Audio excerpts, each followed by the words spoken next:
Blog Talk Radio.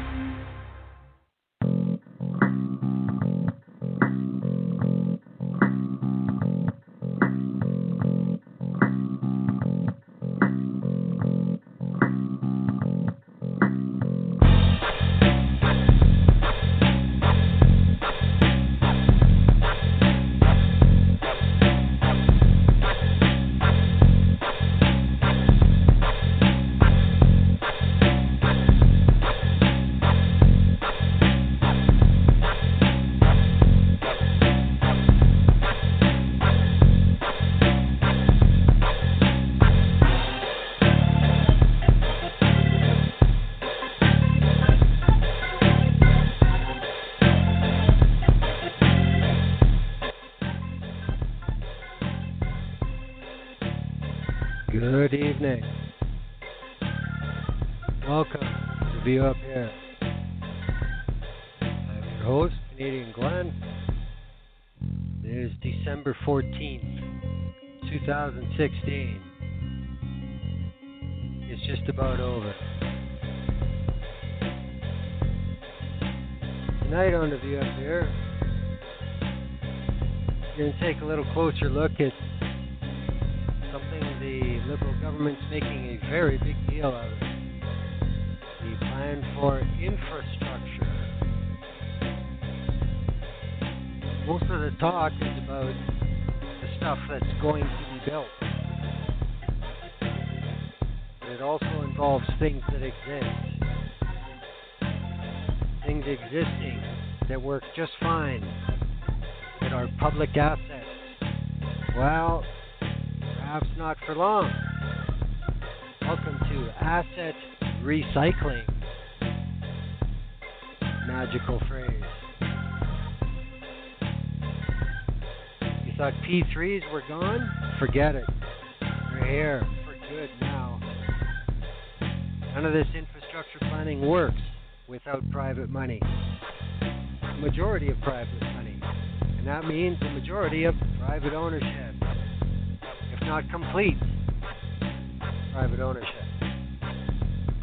Sunny ways, my friend. Sunny ways.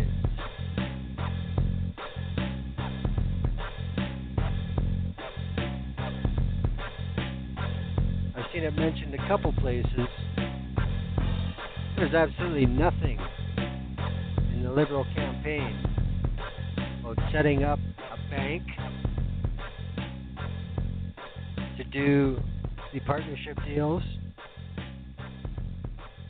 about taking a good chunk of the money promised for infrastructure, public infrastructure, to be rediverted into this bank as quote-unquote seed money.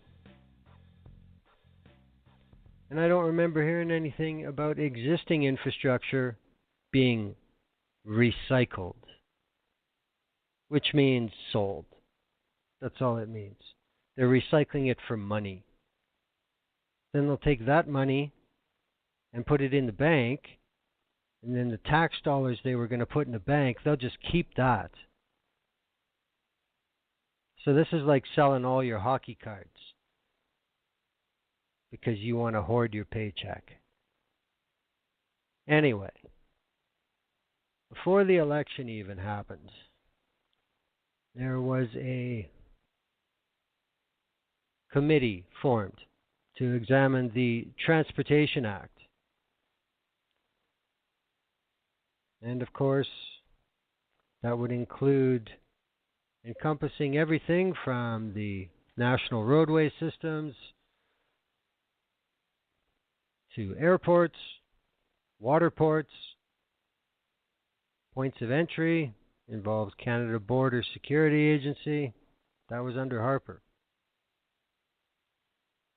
It was the Emerson report. Former cabinet minister David Emerson. Yes, he's a neoliberal. He handed in his report. The government changed, and there's something set up during the Harper years, kind of the arm's length asset holder. for the government.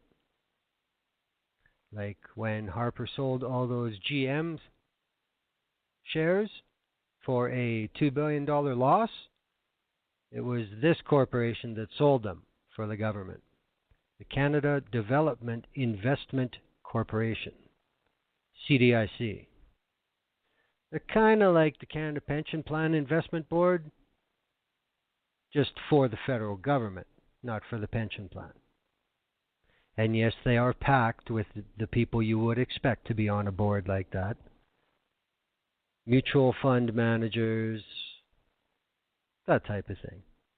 Wide open. Oh yeah. So they looked at the Emerson report, and in September, long before any talk of this infrastructure bank,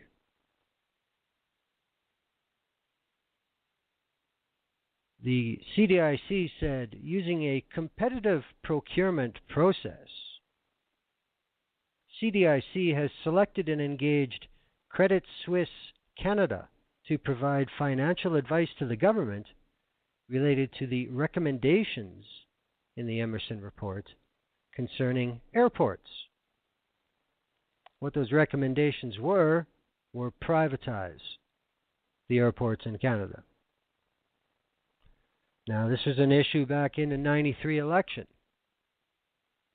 Mulroney tried to sell Pearson in Toronto. When the Chrétien government won, they created the legislation which led us to what we have now, airport authorities. Public non-profits that run the airport strive to break even, and they pay rent to the federal government for the privilege to do that. Now, everybody knows how much fun those levies are for simply landing at an airport or taking off from an airport. But, you know, somebody's got to pay for all these bright ideas these guys have. But what the Emerson report said was it's time to privatize the works. The government should sell the land. Make them a lot of money. But then there's also no control whatsoever publicly for how much it costs to fly in this country. None. In November of this year, which was very, very, very shortly after the fall economic statement, it was announced that using a competitive procurement process, CDIC has selected and engaged Morgan Stanley Canada to provide financial advice to the government related to the recommendations concerning ports, water ports. Guess what the recommendations were? Same thing as the airports. Sell them. Just privatize all the ports in Canada. Vancouver, Prince George, Montreal, Halifax. What? The first thing I thought was, oh, well, won't this have a nice effect on, say, Trans Mountain expansion coming into the Port Metro Vancouver harbor? So if these harbors are private, how much less say do people have about stuff like pipelines? So those are the recommendations from the Emerson report. Now in the first Liberal budget, they announced, I believe, it was $11.9 billion for so-called immediate investments in public transit, green infrastructure, and social infrastructure. Now, there's every indication that all of that money was going to pay for infrastructure. 100% would be publicly owned. Well, yeah. Well, we found out on November 1st is the other chunk of that money that was promised for infrastructure. And some of this 11.9 is being diverted now into the Canada Infrastructure Bank, an arm's length organization dedicated to increasing investment in growth oriented infrastructure, transforming the way infrastructure is planned, funded, and delivered across the country. Yeah, that's true. It doesn't tell you if it's for the better or not. Guess what? It's not. Maybe that's why it doesn't say that. But I'm going to go now to the fall economic update that Bay Street Bill Morneau gave. And I'm just going to read straight off his boilerplate just to give you an idea how they're trying to pitch this. And there's a couple things to pay attention to here. A couple sentences. We'll come back to them. And he was kind of telling the truth, but it's sure not the way you thought. I mean, all these things start off with the usual campaign rhetoric. Aren't we great? The time to invest in Canada's infrastructure is now, to bring Canadians good jobs, a cleaner environment, and thriving communities for years to come. Infrastructure is a key component of strengthening the middle class and having great communities to live in, clean drinking water, and clean air to breathe. In Budget 2016, the government made a down payment on future growth by making immediate investments of $11.9 billion in public transit, green infrastructure, and social infrastructure. This fall economic statement proposes an additional $81 billion through to 2027-28 in public transit, green and social infrastructure, transportation infrastructure that supports trade, and rural and northern communities. The government will also establish the new Canada Infrastructure Bank, an arm's-length organization dedicated to increasing investment in growth-oriented infrastructure, transforming the way infrastructure is planned, funded, and delivered across the country, taking into account existing infrastructure programs, new investments made in Budget 2016, and the additional investments contained in this statement. The government will be investing more than $180 billion.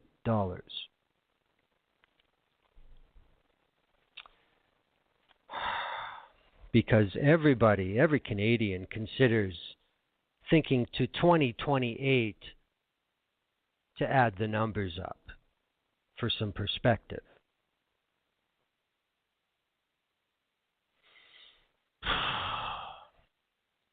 Can we add up 10 years of numbers? How big a number is that? Oh yeah, that sounds huge. Let's go with that. Public transit would get $25.3 billion over 11 years. Green infrastructure, which is basically probably carbon initiatives and water treatment, etc. Maybe Shoal Lake, after 40 years, might get some clean drinking water. $21.9 billion over 11 years. And social infrastructure, $21.9 over 11 years.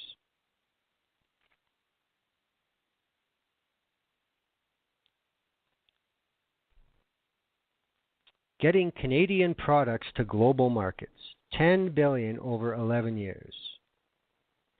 Canada is a trading nation, and being competitive on a global scale requires world-class infrastructure.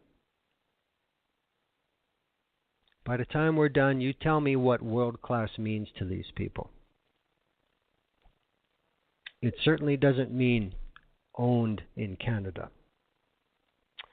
The government will make strategic investments in trade and transportation projects that build stronger, more efficient transportation corridors to international markets, and help Canadian businesses to compete, grow, and create more jobs for Canada's middle class. Oh, yes, because that's always the goal. The government will also support critical transportation needs in Canada's north to strengthen community connectivity to trade and investment opportunities.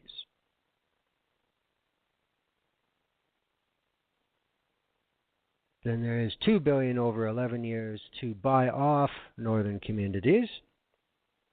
Then we get to the bank itself.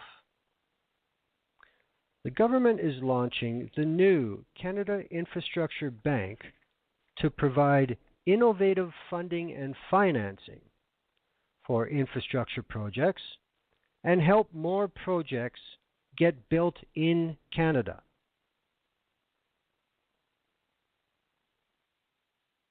Help more projects get built in Canada. The Canada Infrastructure Bank will be responsible for investing at least $35 billion from the federal government into large infrastructure projects that contribute to economic growth through loans, loan guarantees, and equity investments.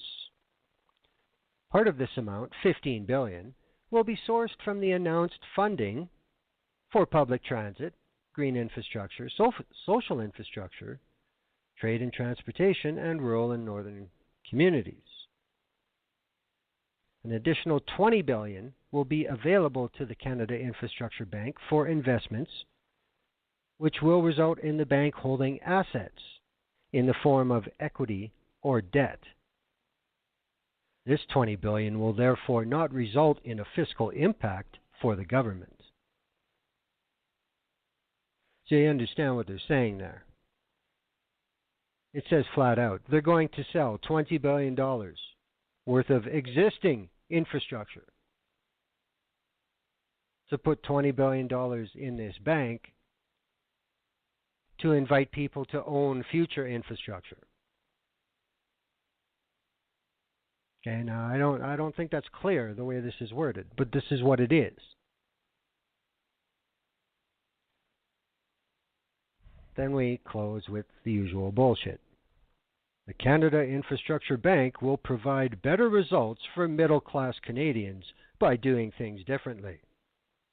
By establishing a new organization capable of working with the private sector where it makes sense, dollars will go farther and be used smarter, leading to better projects that create the good, well-paying jobs needed to grow the middle class now and strengthen Canada's economy over the long term.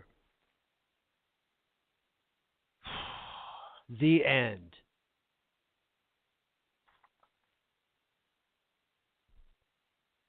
So you get how they're trying to push this, you know.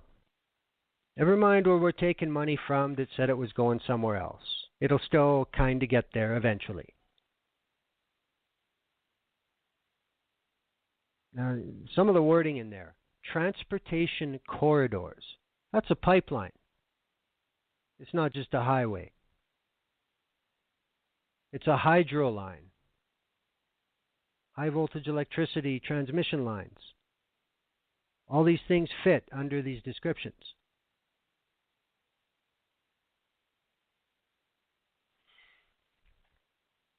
But the word was out before November 1st, back mid-October, when the report from the lovely Advisory Council on Economic Growth gave the report to Minister of Finance Morneau. Now, the Advisory Council on Economic Growth, under a slightly different name, was around last summer already, before the campaign started, and it was a liberal think tank to develop their economic platform. After the election, they merely just formed it and put a new stamp on the top of the page. Now it was the stamp of Canada. Who's on this council? Well, your usual suspects. Hedge fund managers, capital managers, executives of private investment funds. So these are the people crafting policy for the government. So they're the ones who also, agreed with what the Emerson report said. But they didn't candy coat too much. Now, they called on the government to launch an ambitious national infrastructure bank, capitalized with $40 billion in federal funds. That's a bigger number than we heard in the economic update. And the aim is to attract major institutional investors, entice global pension funds into major Canadian investments,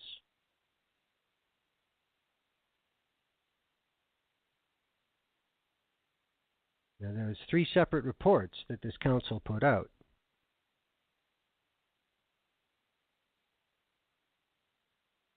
One of them was about immigration only. That one seems to be completely rejected by everybody. There was another one on infrastructure, and there was one just about this bank.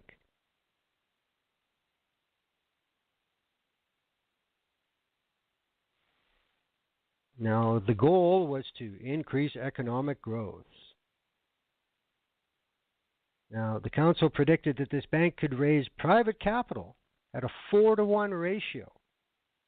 Council, who is made up of the people who would be making the decisions whether this is a good business deal for them in their day job. They're telling the government that they can get 4-to-1 investment ratio. So for our $40 billion, we should be getting $160 billion of private money. So then we've got a 20% ownership. Do Canadians think $40 billion of their money is worth 20% ownership? Somehow I doubt that.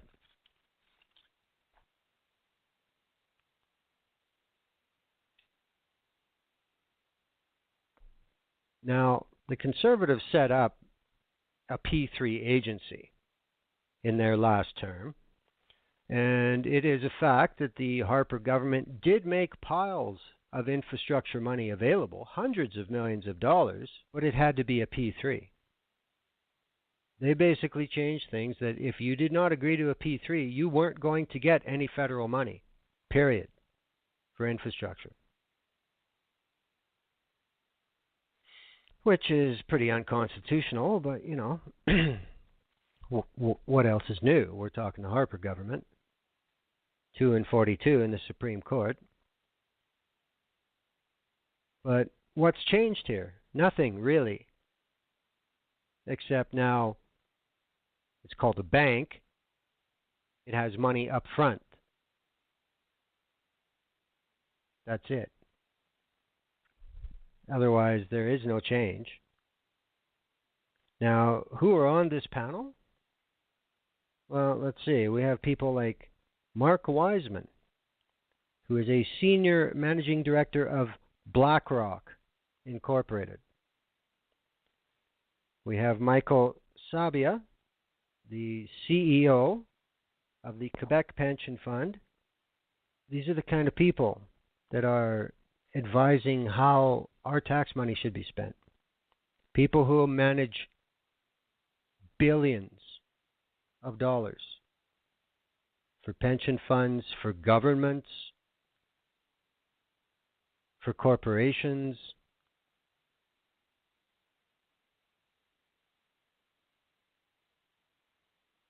I'm just popping a comment in the chat, sorry. Now, the council is chaired by Dominic Barton, the global managing director of the consultancy firm McKinsey & Company. I mean, these are all heavy-duty players.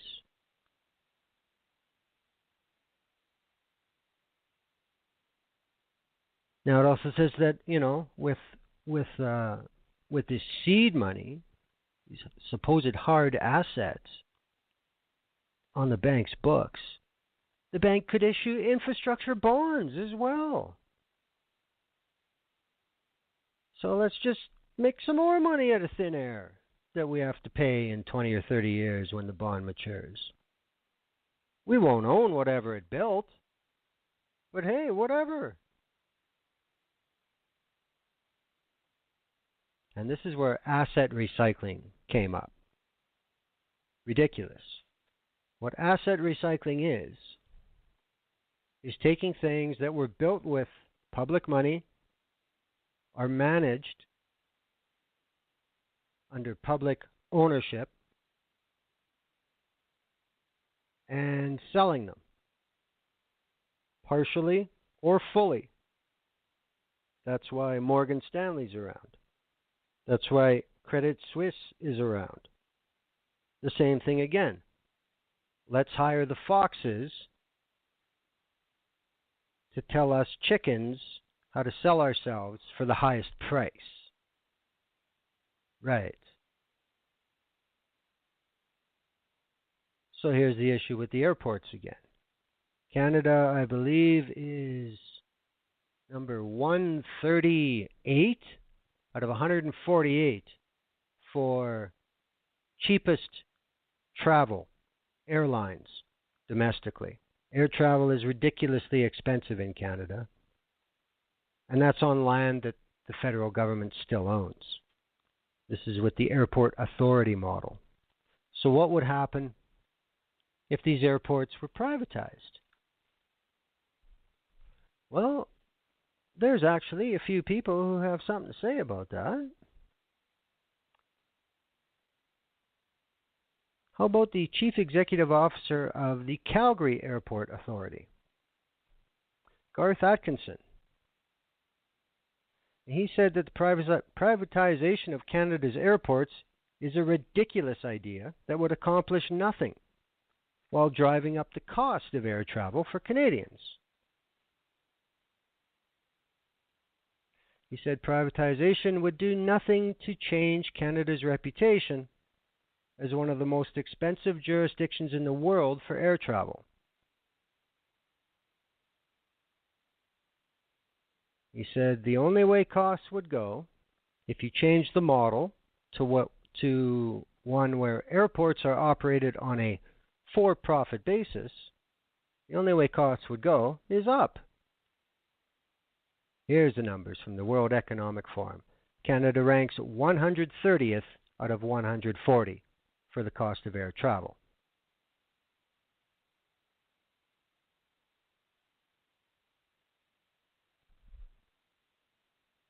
The Calgary Airport Authority announced that effective February 1st, 2017, it will raise its terminal and landing fees by 5% and 3% respectively. So that the airline has to pay that.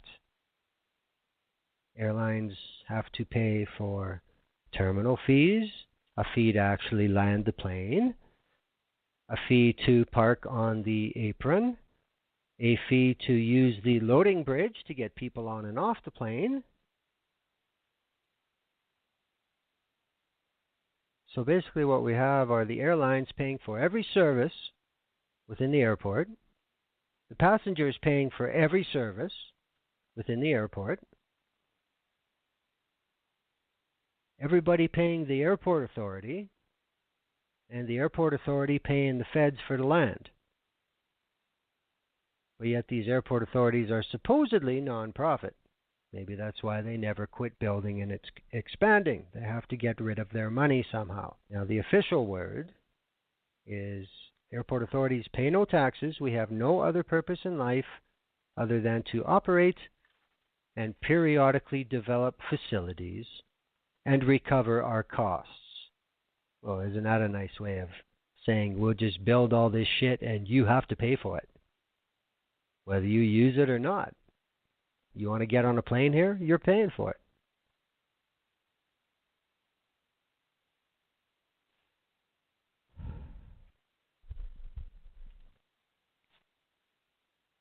See, now, CEO Atkinson of Calgary Airport Authority here comes up with the easy way to say this. The government can say, instead of paying me $50 million a year in rent, just give me a check for $3 billion and we're good. This is exactly what they could do.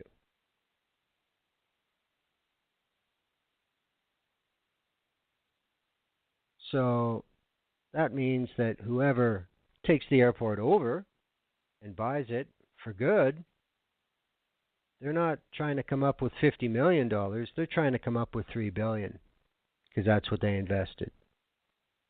And they want it back as fast as they can get it. So guess what that would do to costs? Think they'd go down? Nah, I doubt it. Plus now it's not a non-profit, it's a corporation, and they want money. They want more money. Every year things must go up because that's the only way things work in their world. So privatizing airports would make air travel in Canada even worse. But apparently, according to Bay Street Bill, it will provide those middle-class jobs. Where? Another 2 Tim Hortons at the new terminal? Where?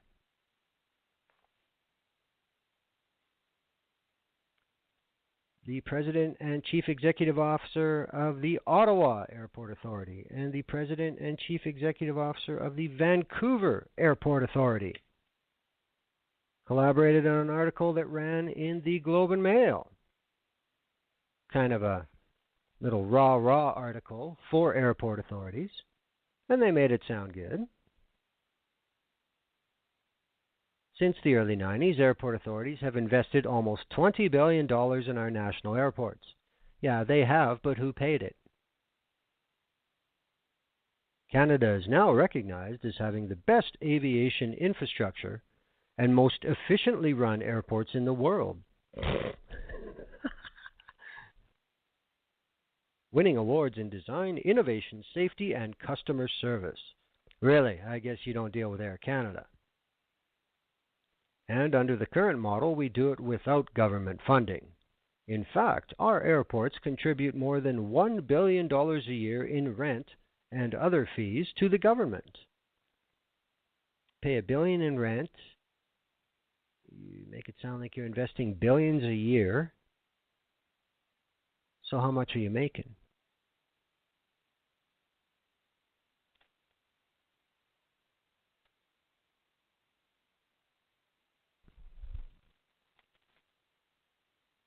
Now, privatization of airports has happened in Great Britain and Australia, and it just didn't work. Australia told their people that, oh yeah, we're going to get all these tax revenues. Yeah, Passenger fees went up, in some cases doubling. So less revenue, more costs. For who? The good old taxpayer, the passenger. Now, we've already got a problem with people crossing the border for further flights. You know, a lot of people from Vancouver driving to Seattle to get on a plane to go to Europe or Asia or wherever. Because it's so much cheaper. Because an airline doesn't have to pay the bullshit to land in Canada.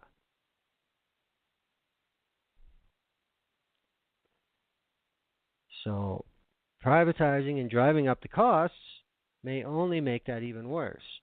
And it compounds the problem because private airport operators, even airport authorities, insist that they make more money by selling more lattes and, having more shopping at the airport. No mention of the astronomical rates for parking or anything else. No, we don't talk about that. And the duty-free shops. So if there's less people leaving the country and going to the U.S. by car and then flying, then basically your biggest income generator, duty-free, is losing more business. It doesn't make any sense.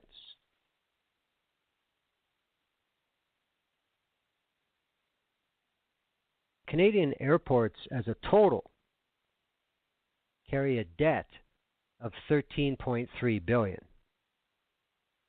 So back at the beginning when they talked about they've invested $20 billion, well, apparently they've invested $33.3.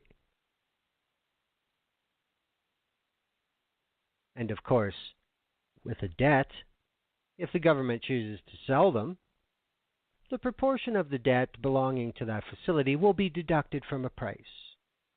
So aren't we just getting top frickin' dollar? This is starting to sound very much like the GM shares.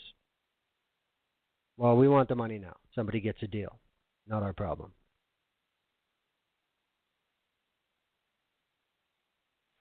To say the airport authorities are not pushing for privatization is an understatement. There's nothing that guarantees it's going to work. For us, of course. Does it work for the buyers? I'm sure it will over time. Does it work for the feds? They get their money and they get to wash their hands of it.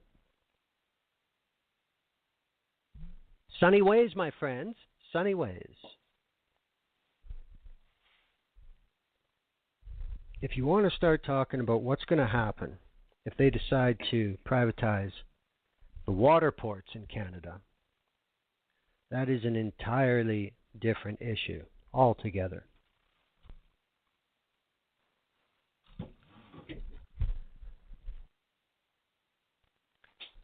Airports are for passengers, for the vast, overwhelming amount of traffic. Ports, on the other hand, are the international trade nerve centers for Canada.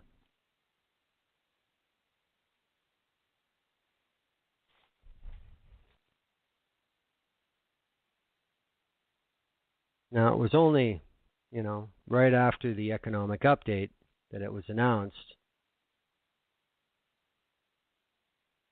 that Morgan Stanley came in to advise about ports, and that did include receiving proposals from institutional investors or private equity investors. And it just so happens that the owner of the largest terminal at the Port of Montreal is none other than Morgan Stanley.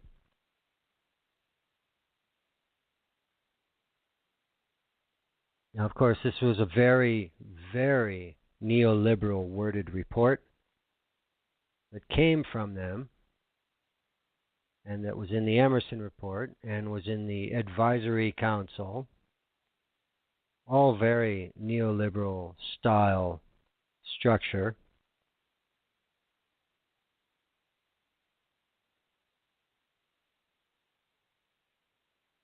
Now, the review stated that Canada must make some hard choices and inject private sector discipline into the process in order to go to the next level and position itself for the longer term. What the fuck does that mean? Used to be if you wanted to make statements like this, you gave parameters. There's no years, there's no, millions of trade per year increase or nothing. Just go to the next level. Like, what is this? Before a football game? What is this shit? This is their excuse to get away with going way beyond what the people would consider reasonable because they don't nail it down. Now, the official mission statement of the CDIC, the guys who held the GM stock, now under the Liberal government, their specialty is the divestiture of assets of the government of Canada. So, this government is in the business of selling what the government owns, which means what we own.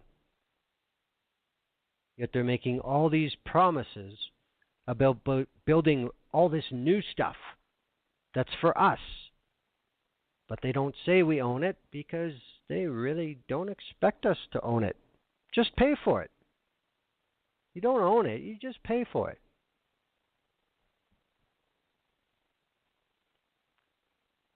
It's that shitty 2-year lease on that Impala, except it never ends.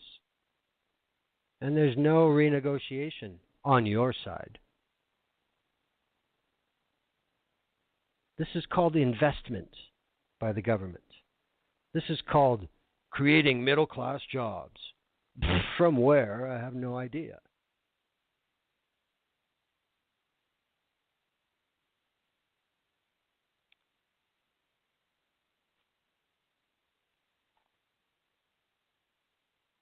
Now, there's a lot of people really concerned with the thing about privatizing the ports, understandably.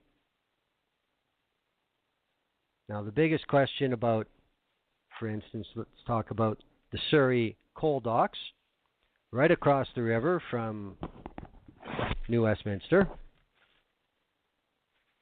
We can talk about the Kinder Morgan expansion past the Second Narrows.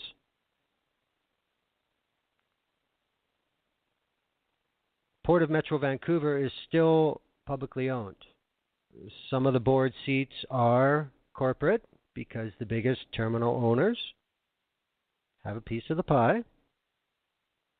But there are representatives from all around the Lower Mainland. There's also one representative from Alberta because so much Alberta product goes through the port. It may be overly corporate and move at a snail's pace, but at least everyone's represented, more or less. So if the port is sold, all these representatives are shit out of luck. So can you imagine Port Metro Vancouver on the board of directors? There's nobody from the city of Vancouver. There's nobody from Surrey, nobody from Burnaby.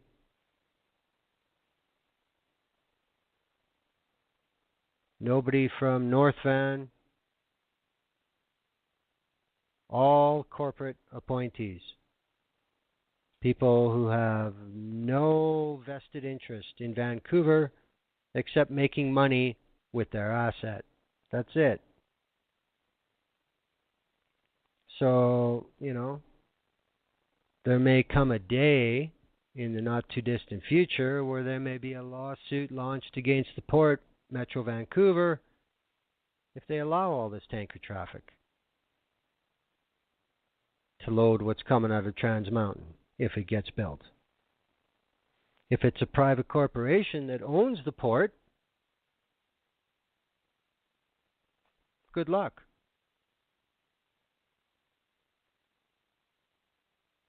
Good luck.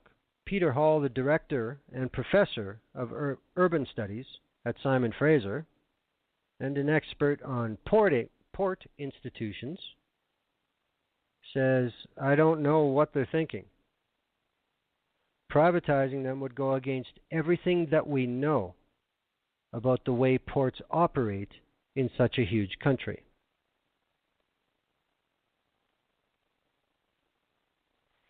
Now, since 98 with the Canada Marine Act, we got the 18 port authorities, which are just like the airport authorities. This is basically the same thing. All board appointments are finalized by the federal transport minister. So, at the end of the day, even if it's cloudy as all hell, there's still somebody in government within reach in the public realm who's responsible for this. You privatize them, that's gone.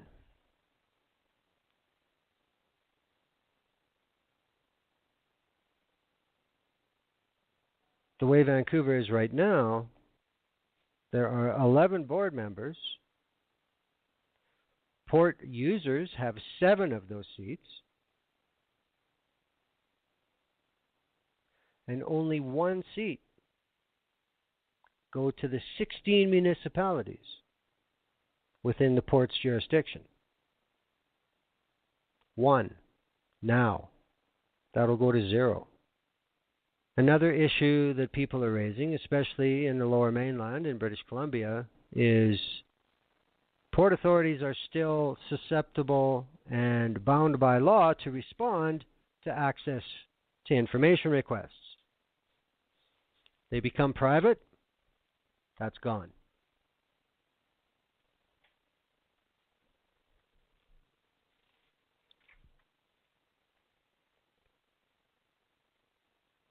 There would be absolutely no public hearings on port development, as there is now.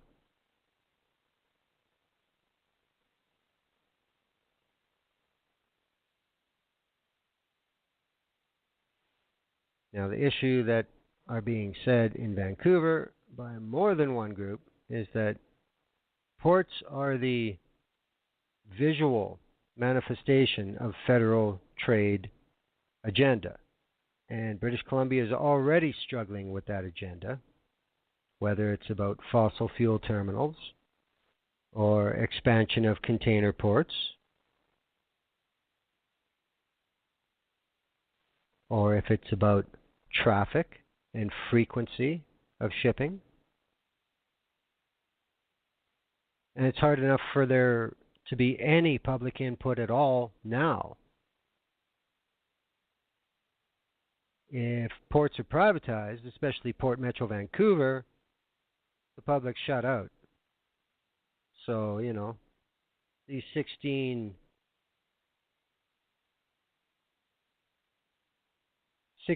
towns and cities that are under the jurisdiction of that port for, the regional coverage, it's got to be close to 5 million people. They have no input. Who built that port? People, or, who paid for that port? Taxpayers. But no, we're just going to sell it for a pile of money, and that's it. We got nothing to say anymore. That doesn't sound very Canadian. And it could have a huge impact on any sort of protest or legal tactic or anything else to combat any decisions that are made in a Canadian port that go against a large sector of public opinion.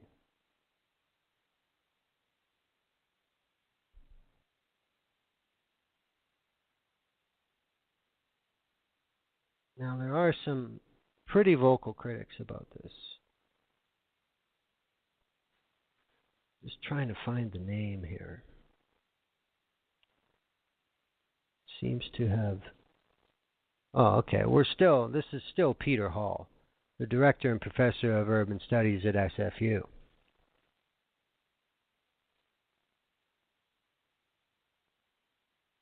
He says that while they are imperfect, the current Port Authority system assures that competition between major terminals is mostly fair, ensuring the otherwise competing supply chain actors have a place where they have to collaborate.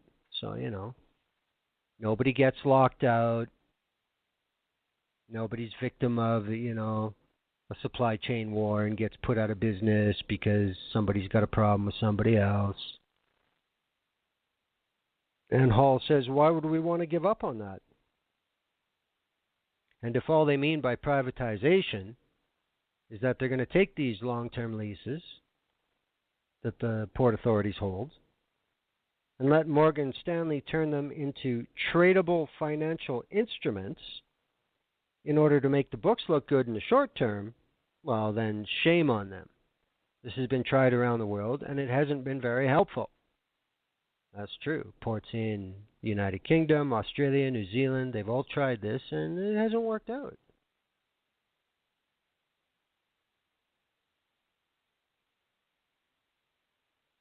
So, selling the ports, just like selling the airports, would generate short-term cash flow. But the thing about the ports, like Port Metro Vancouver, Peter Hall says this move would mostly end up benefiting large terminal operators and the two national rail companies who service the terminals.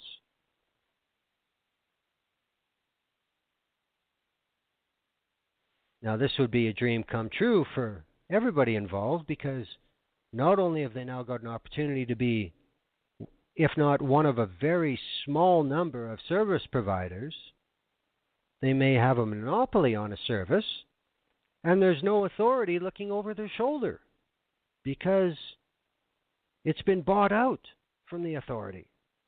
It's private now. Now, the Vancouver Fraser Port Authority is currently being sued by 2 organizations and 2 municipalities for the Surrey Coal Terminal approval. Now, what would happen if that was private?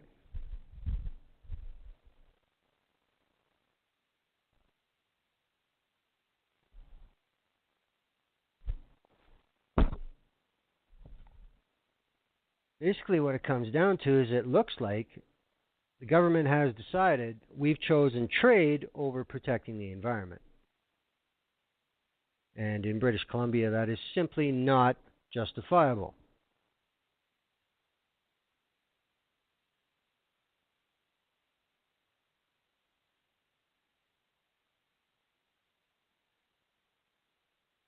There have been calls for more public input.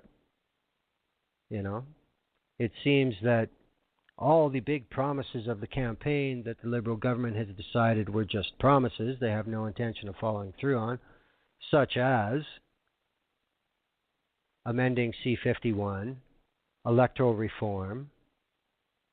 They have consultation that carries on for months across the country, in committee, Ottawa, here, there. It's because they're not going to do anything. They're going to claim, well, we don't know what to do because we heard so much bullshit because we confused everybody.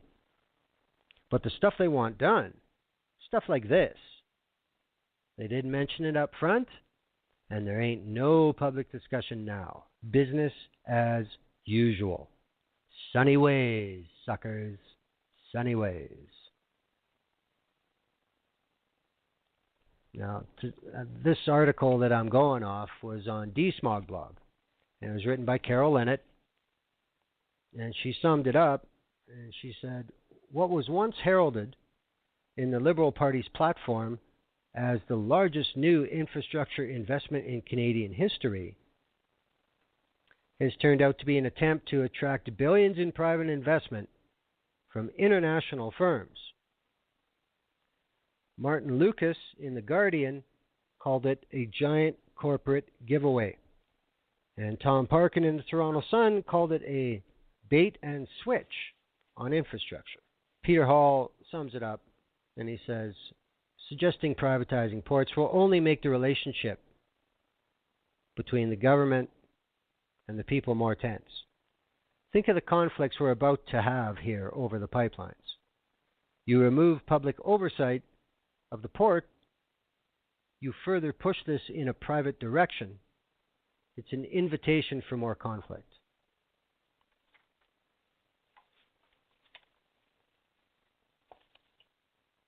So there you go. We not only have the social ramifications, we have the monetary ramifications. I mean, make no mistake. Anything that gets privatized, the costs go up. This efficiencies is bullshit. Because when government assets are privatized, they are usually a monopoly service. That's why the government owned them. That's why they were public. Now you've made a monopoly. I mean, if you live in Edmonton or Calgary or Saskatoon, you want to fly somewhere, where are you going to go? You go to the airport. You pay what they demand. Or you don't get on a plane. That's it. So imagine if it was privately owned, not a supposed nonprofit.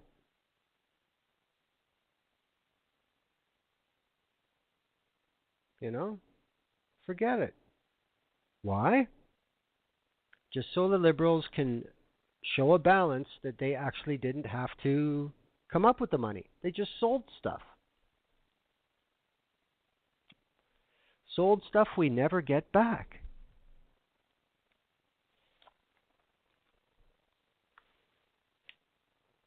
I mean, the Advisory Council on Economic Growth flat out recommended widespread privatization of assets, asset recycling, airports, roads, bridges, transit lines, water systems. Sell it all. This will bring a loss of accountability, a loss of control. I mean, what if you sell all your water treatment facilities to a private operator? What if they don't have the same maintenance and inspection regimen that is required publicly now, post Waterton, post other incidents? What if they just decide they don't want to spend that money? What happens if something goes wrong?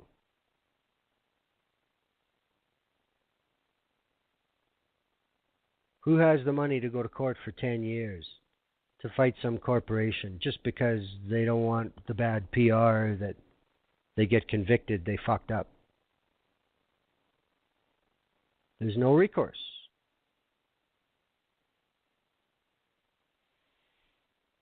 Larry Brown is the president of the National Union of Public and General Employees,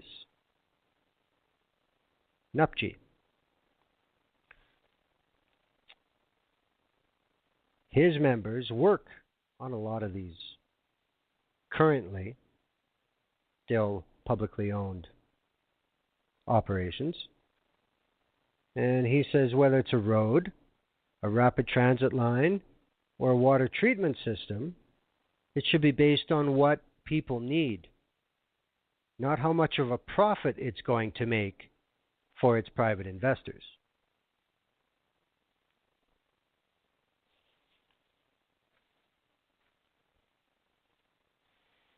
Now, the similarities between what the Liberals are doing and what Harper did it's beyond similarities. It's basically the same thing.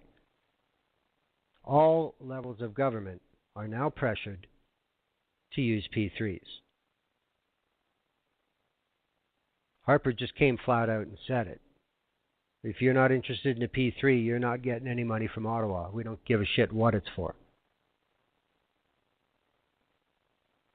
The Liberals aren't saying it. They're just demonstrating it. Now, PPP Canada still exists.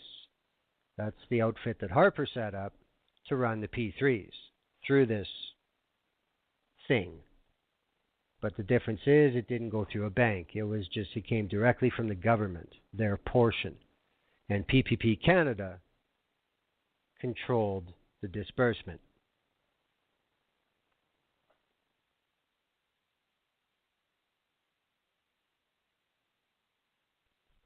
The issue is that nobody seems to want to address is it's a lot cheaper for governments to borrow money than to privatize a service and pay private investors enough to cover the profits they expect.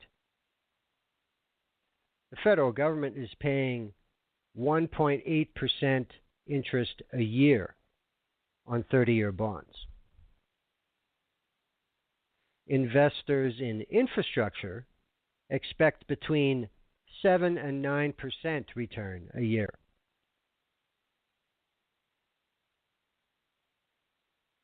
That's a pretty big gap. So where's that extra percentage going to come from? The users. That's all that's left. The Advisory Council ignores the fact that privatization pushes up borrowing costs. Instead, the Advisory Council looks at private investment as free money.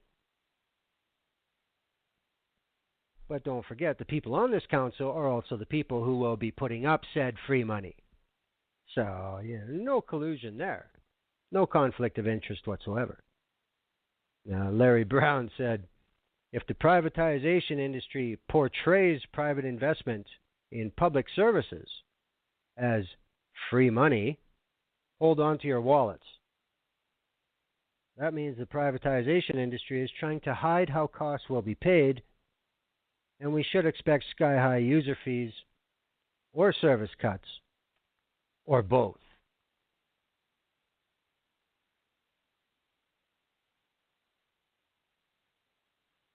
Again, most people would say that when a public service is privatized, the public lose control over how that service is run, and they lose the right to know how decisions are made about a service. But the Advisory Council sees that as an advantage.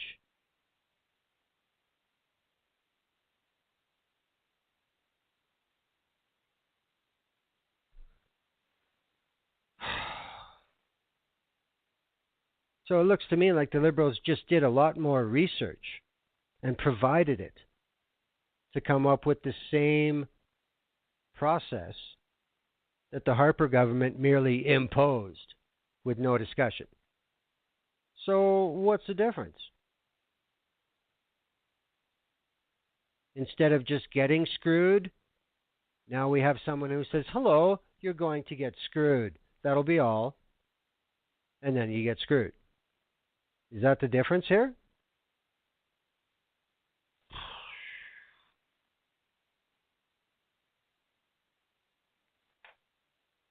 Now, in this report, which flat out says that P3s are the way to go, existing infrastructure should be sold off, either partially or fully, the actual word privatization does not appear in the report.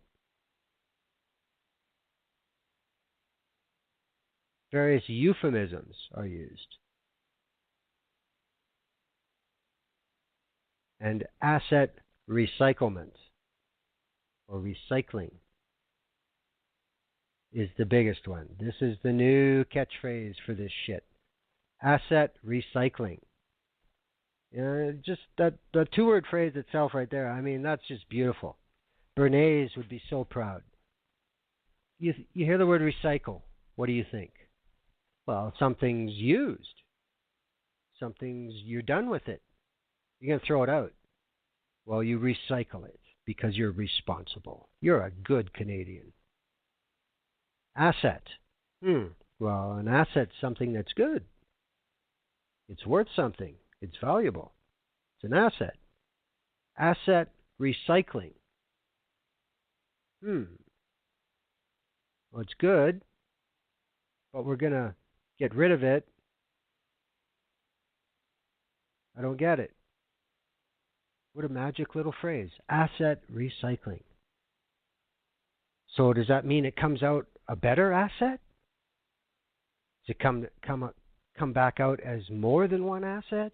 How are we recycling? What do we get? You get fuck all. It just sounds way better than sell off, privatize. But it's the same thing. How's the reaction been from Canadian cities? Not too good. But again, you hear opinions from one end of the spectrum to the other. Now, the city's main complaint is that, first of all, the Liberal government should not be taking billions of dollars out of what they already announced. Shut up, phone. They shouldn't be taking billions of dollars out of what they already announced to be public funds for public infrastructure and instead seeding this bank with it. So that makes a much smaller pie for urban municipalities to get federal funding without strings. Because when the Liberals said, okay, this Harper P3 thing, no, we're over. That's not a requirement. Cities were like, yeah, about time. Just give us some money. We don't want this P3 bullshit. We're getting grilled in civic elections because we're giving away the stuff we're building. We don't like this. Give us a chance to be able to say with some degree of truth that this is a public asset. Well, now they just shrunk that pie. So again, another broken campaign promise. And some of that money, first promised last year, has already gone out the door. So, mayors of the cities are kind of choked.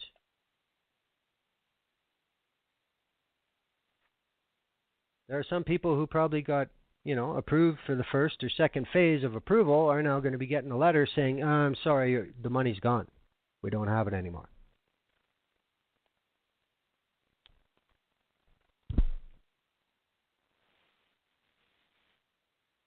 Now the spin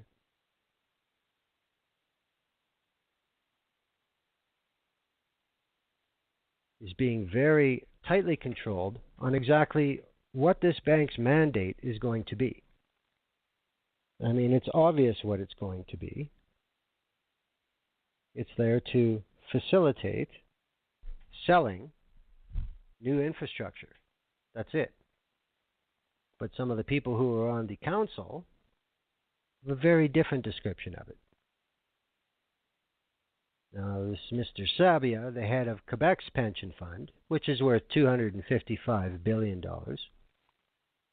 said Ottawa doesn't need to fund the entire $40 billion right away.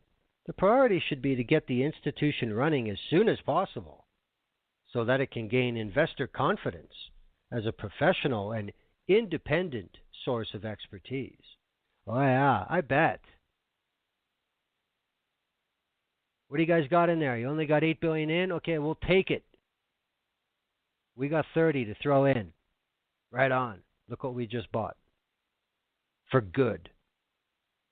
With a captive consumer.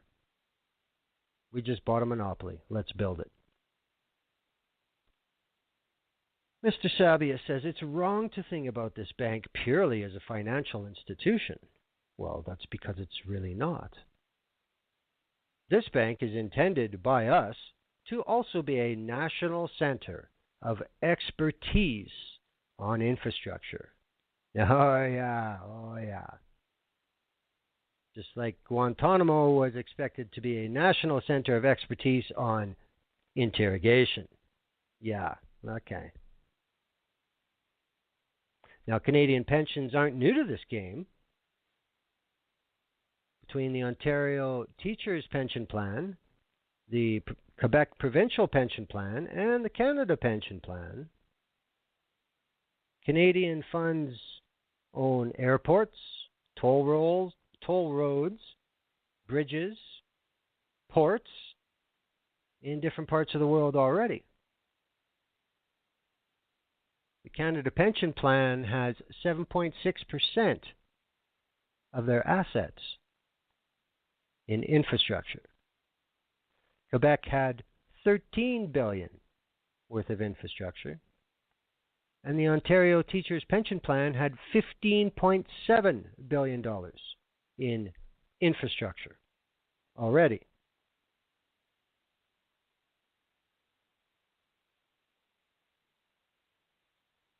Just to get an idea of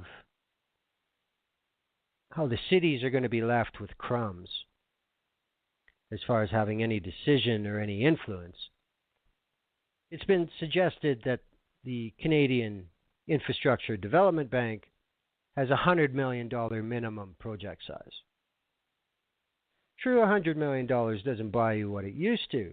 However, if you have, as is common in Canada, say a city between 25 and 50,000 people, and they want a new arena. Shouldn't be $100 million. Might be 80, but it's not 100. So you're going to have to fight over that smaller pie. But if you get people who are dumb enough to support overbuilding, you're going to build a palace for 120. I'm sure some private bastard will snap that up in no time. And you can all pay him from now till eternity. BehindTheNumbers.ca had a column from David MacDonald of the Canadian Council for Policy Alternatives, CCPA.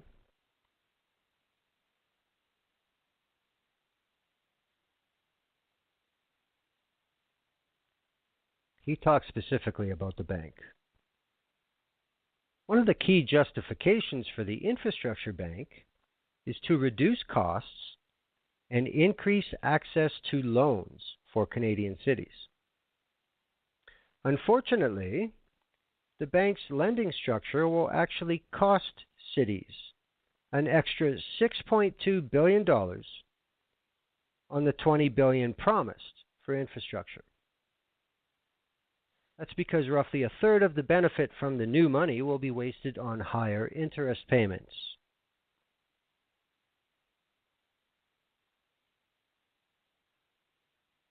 An infrastructure bank could, given the right mandate, lower the borrowing cost for cities from 2.2% down to the federal rate, which is currently under 1%, saving them a lot of money in interest. And this bank could also simplify the process of accessing bond markets, which would get projects off the ground much sooner. But that's not what this bank's going to do.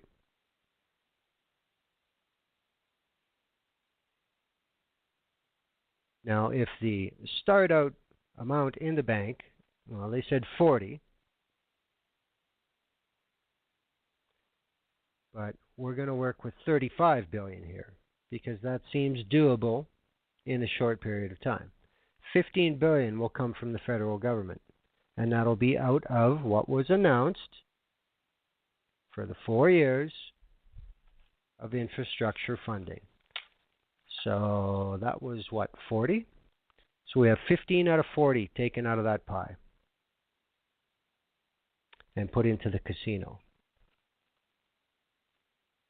So instead of merely providing funding with that $15 billion, which is, basically it's a grant, public money for public assets, now to get that same money, a city will actually have to, in effect, borrow it and pay it back just for the opportunity to have access to a much bigger pool, but which also comes at a much higher price. Now, the thing about the big institutional investors in Canada, the pension plans, they are also the biggest buyers of government bonds. They support the government. They support the country. They keep Canada liquid. But they also invest in P3s. They also invest in these modern infrastructure agreements. They buy the federal bonds because they're safe. They're money. You don't have to worry about it. But they buy the P3s because the earnings are so much higher. So obviously, if they had a choice, they would certainly dump more money into P3s if they knew they were guaranteed. This is exactly what the Canadian Infrastructure Development Bank does for institutional investors. It gives them exactly what they want. And again, you go back to the Advisory Council for Economic Development. Who's on that board? Managers of institutional investment outfits. So just imagine that. The report is to give them exactly what they want. Wow. How did that work out? Imagine that. So instead of getting the billions from pension plans in bonds and paying a very conservative amount of interest, under 2%, now you're going to take their money, but they want 7 to 9% in return. How does this work any better? Well, it does for them, yes. Anybody else? Anyone? Bueller? Bueller?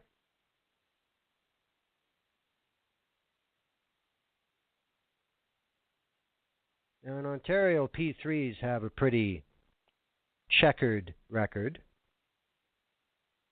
A 2014 report by the Ontario Auditor General found that on $26 billion in recent P3s in Ontario, Ontario will end up paying $8 billion more than it needs to, mostly due to higher interest costs.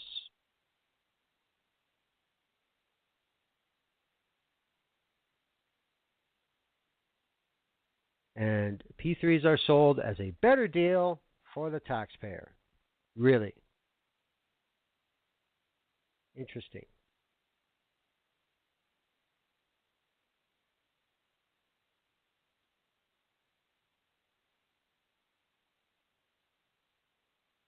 And who's going to pay that in this case? That $6.2 billion? Same people who are paying in Ontario. The cities. The people who asked for it. Who's paying for the cities? The taxpayer. How many taxpayers are there? One.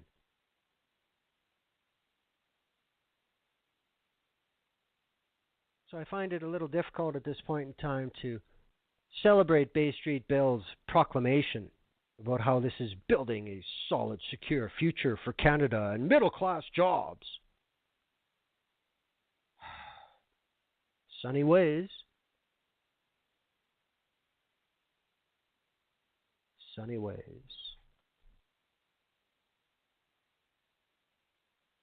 Now, of course, the NDP is not impressed. Guy Caron is the finance critic for the New Democrats, and he just basically, in his statement, called it like he sees it. He told reporters in the foyer that private investors who control pools of capital worth as much as $21 trillion are not joining an infrastructure bank out of the goodness of their hearts.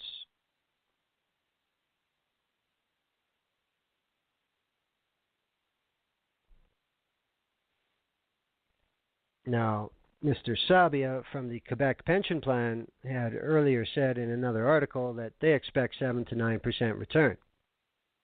Guy Caron says, how do you get that type of return on wastewater plants or on a road? How do you do that? It's through user fees. It's through tolls. It's through levies. It's through licenses. It's the user who flat out direct pays the profit that's expected. So how is this better?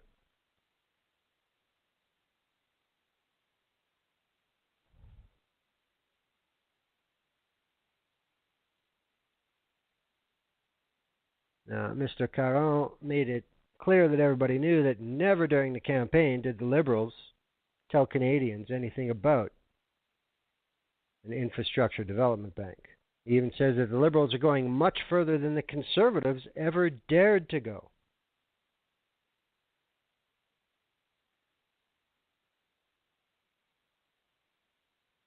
I would tend to agree with that. Like I said, the Harper government never had the balls to come out and go this big. Mulroney tried when he wanted to sell the airports, and he lost an election. When the Prime Minister was asked directly if he thought doing business this way would result in higher user fees, higher tolls, higher whatever you want to call it, higher end user costs, surprise, surprise, he didn't give a direct answer.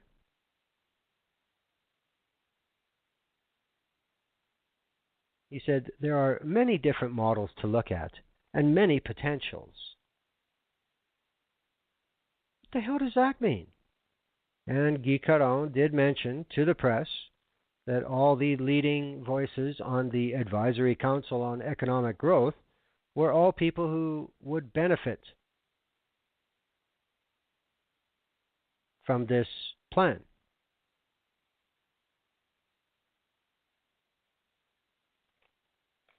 How this is supposed to protect the middle class, I have no idea. I just have to get back in the chat here, apply some answers.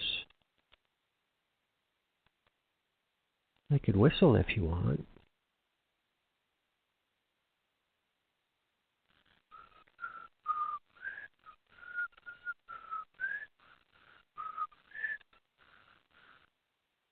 I should actually just play that tune. I've got it.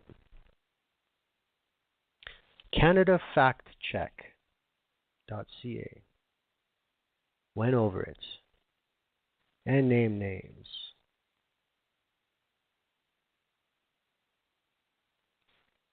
Got into who's on the advisory council, where they work.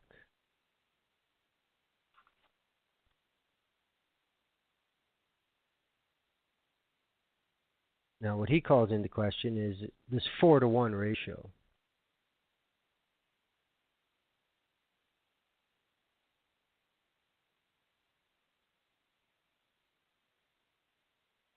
And that's a valid question. How do you know? Just because they say it?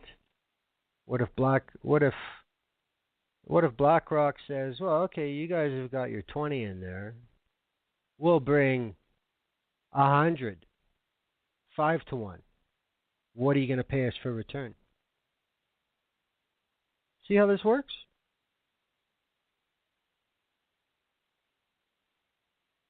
So that'll end up costing the end user even more, and it will decrease the value of the money that's in there. You just won't get as much for it because it becomes more expensive with the product you get out of it.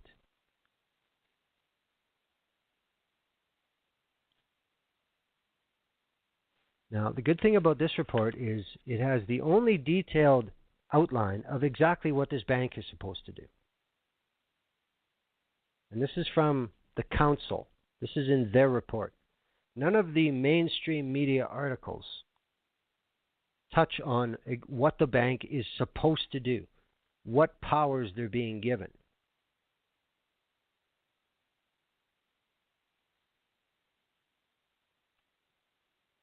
And he's the only one that hits it. The first thing, a center of infrastructure expertise. We heard this quote. What does it mean? There's no definition whatsoever. None. A center of infrastructure expertise. What does that mean? By using new materials and new construction methods? By using financial instruments to extract as much profit for as little actual cost as possible? What kind of expertise are we developing here? Good or bad? Visible or invisible? No answers. A financing vehicle for P3s. Just flat out.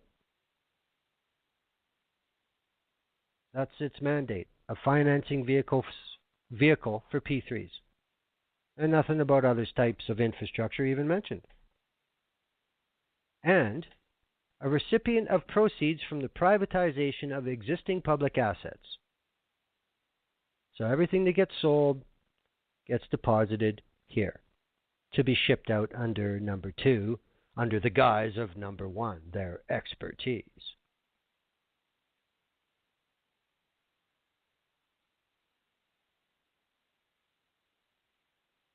Now, the Center of Expertise activities would include assembling a national infrastructure gap inventory, working with federal, provincial, and municipal governments to develop a national infrastructure plan, hiring experts in finance, engineering, project management, and procurement to ensure that the two sides of the bargaining table are evenly balanced. What? Well, are you going to hire these people for the government so the government's got a fucking fair shot? Negotiating the operating contracts that set the rules for service levels, capital requirements, pricing changes, and so on. Yeah, that's their expertise, all right. They're going to come up with the best ways to screw you. Providing operational expertise in procurement. Oh, yeah, we've seen how well P3s work in procurement. The management of tender processes. Oh, yeah. The coordination of siting and permitting. What a joke. Even on projects that the bank does not finance. Oh, so they're going to be available as a management consultancy to make even more money. Wow.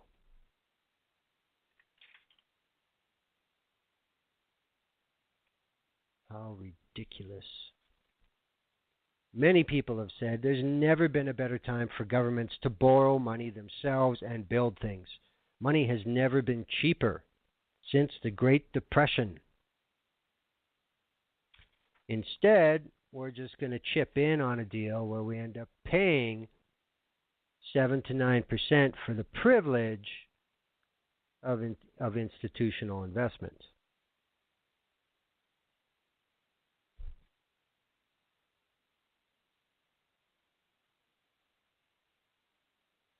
Now, there are people that are saying, why doesn't the government just get better at building infrastructure itself rather than farming it out and paying more money? That's a good question. I think it's on purpose because all their friends keep telling them, no, you need us. You guys can't do this. Well, we used to. Trans-Canada Highway didn't get built on a P3. Railroad didn't get built on a P3.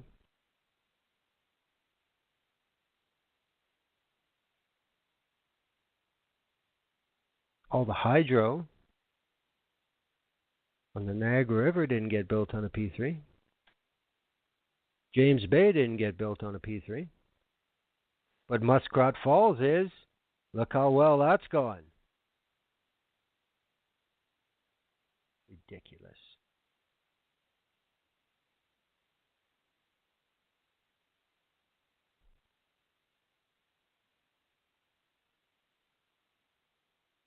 Don't understand why they're going so much further than even the Conservatives had the balls to go. And people just don't seem to care. This Bush-Obama thing came to Canada. I wish I was wrong, but it got here. Now, there's been a lot said lately, too, about this fake news and government spin and all this shit. Well, it's going on under your nose about stuff like this. And it takes the government and the media working together. The media will tell you, be aware of fake news. Now, fake news. People have to become objective. Basically, don't trust any source. You read something that interests you, take note of it. See if anybody else is talking about it. Everybody has the exact same thing to say. Guess what? It's fucking fake news. It's propaganda. Speaking of which, Canadian Press, November 17th, Parliamentary Secretary to the Prime Minister, Liberal Member of Parliament Adam Vaughan, came out and blasted everybody that said the bank was a bad idea. He said opposition to the Canadian Infrastructure Bank is stupid. Well, blah, blah, blah. And again, false equivalency and doomsday prophecy is what drives crap like this. Parliamentary Secretary Vaughan said the cost of not fixing aging infrastructure catastrophic, and if you don't factor that into the cost analysis, you're not being realistic. Immediately, Vaughan pointed to the urgent need to spend about $1 billion to upgrade the levees around the port of Metro Vancouver to prevent flooding from extreme weather events brought on by climate change. Those levees were almost breached 3 years ago, coming within inches of flooding the port and Vancouver International Airport. Isn't it interesting that he mentions the port and the airport when trying to tell you what a great idea the bank is? Isn't it interesting that he just happened to pick those two things? The cost of losing that port and the airport, 3/4 of our exports come in and out of those pieces of infrastructure. If that isn't fortified and rebuilt very quickly, climate change will have an economic impact on this country, the likes of which will be impossible to calculate.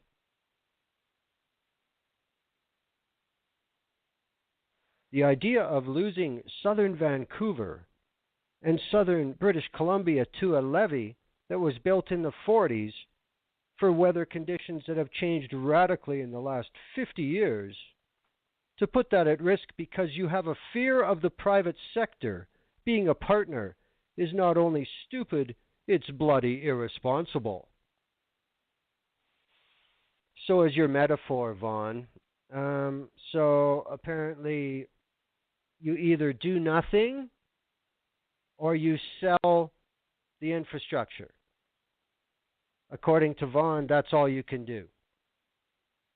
You do nothing or you sell. Why don't we spend our own money, asshole? Then we still own them. You're talking $1 billion where the Vancouver port and airport are concerned, and that's a big deal? The federal government can't come up with $1 billion to give to the Port Authority and the Airport Authority to guarantee those assets, since the federal government is the landowner? What a stupid metaphor. Why is that not an option in this disaster scenario? Because he's full of shit. That's why.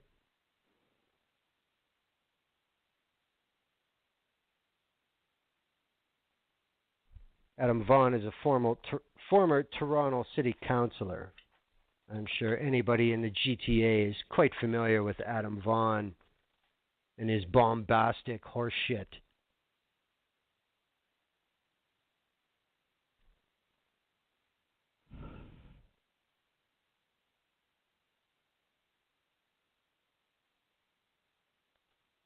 Now, Vaughan went on to say, well, again, he went to compare it to things that just don't make any sense. I mean, we're talking about selling off our airports, selling off our ports, our outlets to the rest of the world. What does Adam Vaughan draw the false equivalency with? Regent Park in Toronto. Vaughan says the doubters should recognize that without a private sector partner, the Daniels Corporation, the City of Toronto would never have been able to afford to revitalize Regent Park, a crime-ridden, dilapidated, inner-city social housing ghetto. The project required a private sector partner, public sector assets, and public borrowing to coordinate and create the plan that delivers new housing for people.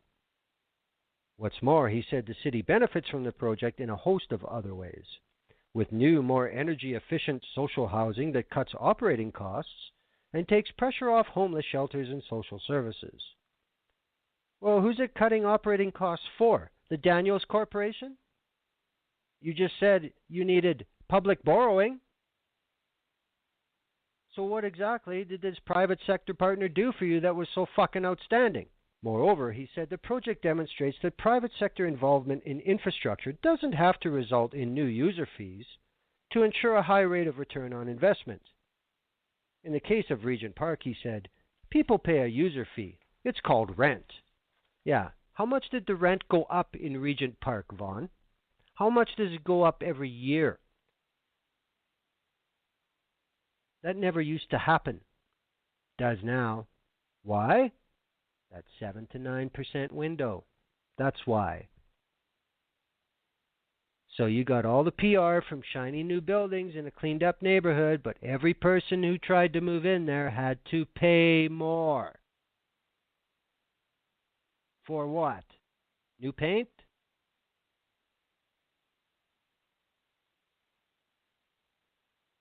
A new building is a certain level of asset. Yeah, market value. However,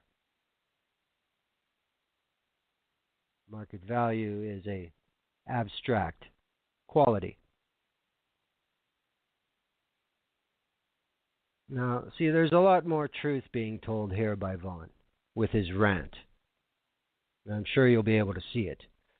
The infrastructure bank is intended to leverage private investment for projects with a natural revenue stream that people are used to paying, like water systems and electricity grids. People are used to paying for their water bill.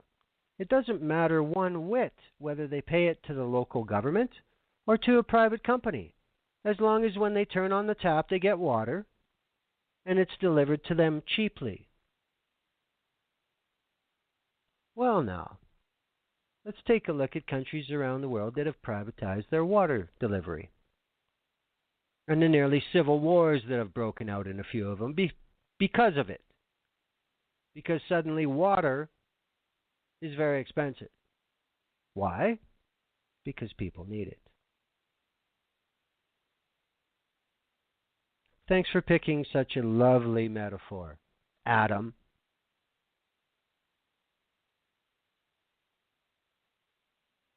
The bank will allow communities with similar types of projects to bundle their asset bases together, and backed by the federal government, Vaughn said they'll finally be able to attract the needed private investments. Why doesn't the government fucking invest? Bundle their asset bases.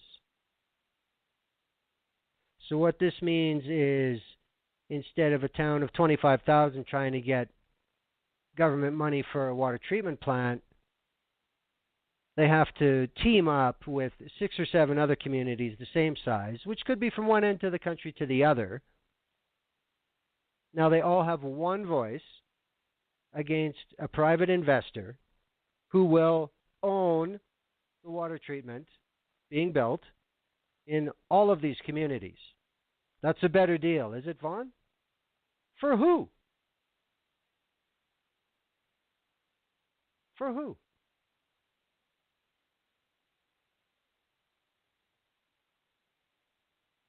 To be afraid of the private sector when you're trying to fix this country's infrastructure is short-sighted. Are there risks? Yeah.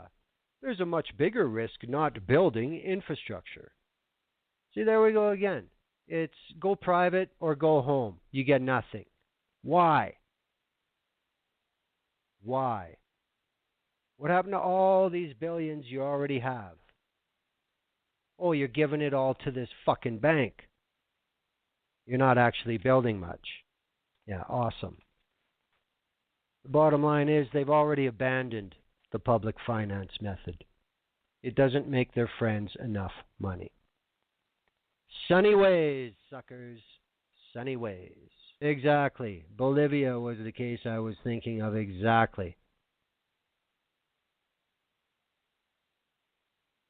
There have been other South American countries that have had the same problems, not nationwide like Bolivia, but the same problems. Peru, Colombia, Venezuela.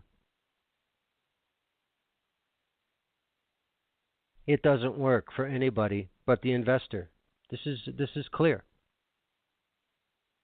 It just depends on the jurisdiction, how much they can get away with, what they can, if they can suspend or just completely jack up the price of the service they're providing. If they know they can get away with it, they will. That's all there is to it. Look at Hydro in Ontario. All these contracts that were signed. It never used to be done like that. Used to be guidelines. Used to be communication. Now statistical evidence doesn't even matter because there's a contract, regardless of conditions. You're locked in. For what? Even Alberta, before the New Democrats won, said no more P3s. My personal experience with P3 construction is on a big rash of school building that happened in Alberta. They were built P3. It's a terrible deal. It's an absolutely criminal deal that the province is locked into for 40 years. Nothing was put out for tender. Extras were built in. Designs were approved that were either under code or would have to be changed. So that would be an extra cost. So everybody would get their money. It's a racket.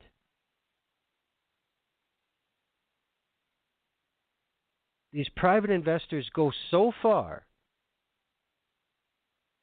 In Edmonton, a few of the junior highs they built, the day they opened, they had a capacity of 900 students. In the main building itself, you had the offices, the library, the gymnasium, the science labs, the art and crafts type classes, if there was one. Most of the washrooms, the industrial arts, if it was there, the home economics, if it was there. The classrooms, by and large, most of them were portables on a brand new school. Brand new school, 900 student capacity, 12 portables. So one day early on when I was at a upper level meeting, I said, why are all these portables on these schools? They said, well, the land is owned by the P3. Portables aren't permanent structure. They're all portable so they don't have to pay property tax on the size of the building. That's how picky they get about what their costs are. Brand new school. Can't even build permanent classrooms for all these kids. So they can save, $6, $8 a year. And the portables cost basically 3 times as much as building classrooms and making the building bigger and extending all the building services. But that's okay, because that was all built into the front end price. That's our money, not theirs. They'll get paid for 35 years for doing that. And not pay property tax for 35 years. Good deal, eh? Well, we got those schools in a hurry. Oh, yeah, we got them in a hurry. I'll be surprised if any of them last the 35 years.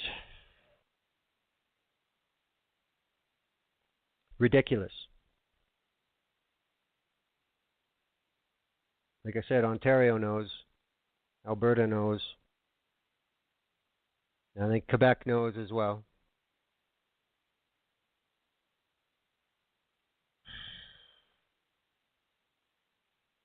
Pay attention to the plans of the infrastructure regimen that the Trudeau government's bringing in.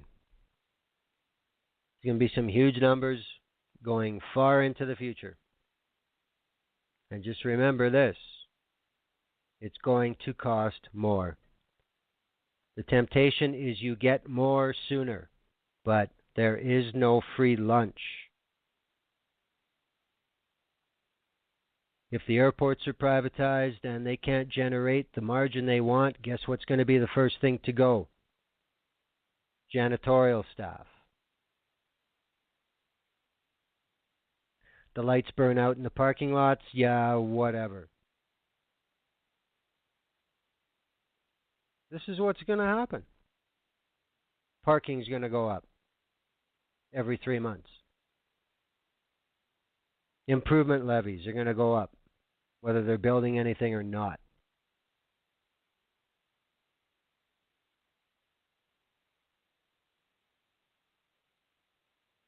These are things that Canadians already own. They're run by nonprofits. They're a pain in the ass, but they can only get worse.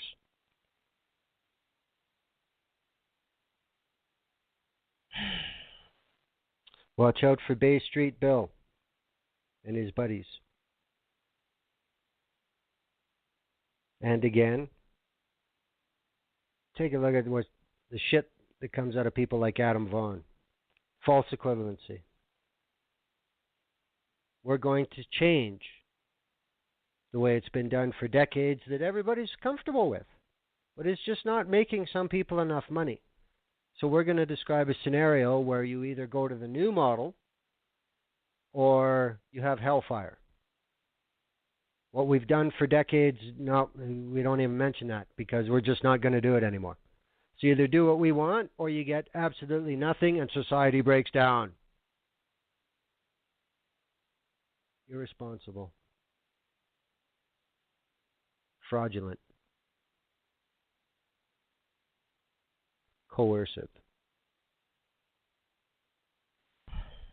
That's all I got to talk about tonight, everyone. Thanks for dropping by, everybody in chat.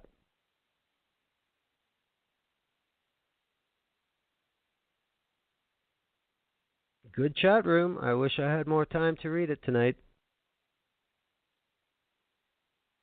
Thanks, guys. Next week will be December 21st.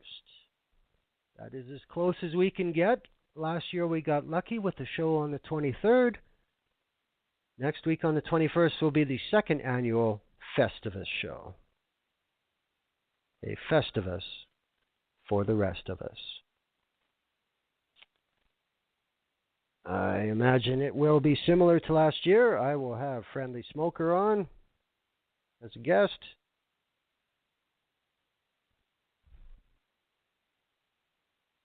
Callers will be encouraged. Come on and bitch. It's Festivus. I know it's only radio, but you know, before feats of strength, we have to air the dirty laundry. Set up your empty coat pole, your Festivus tree, and we'll see you next Wednesday. Further updates. Show with Layla Yule is getting closer. Yeah, that's all I can say. But closer is better than further. Bill Thielman will be back in the new year. Fair Vote Canada, Kelly Carmichael will be back in the new year. I'm sure we're going to have more from Grant G., Merv 80, and Norm Farrell in the new year.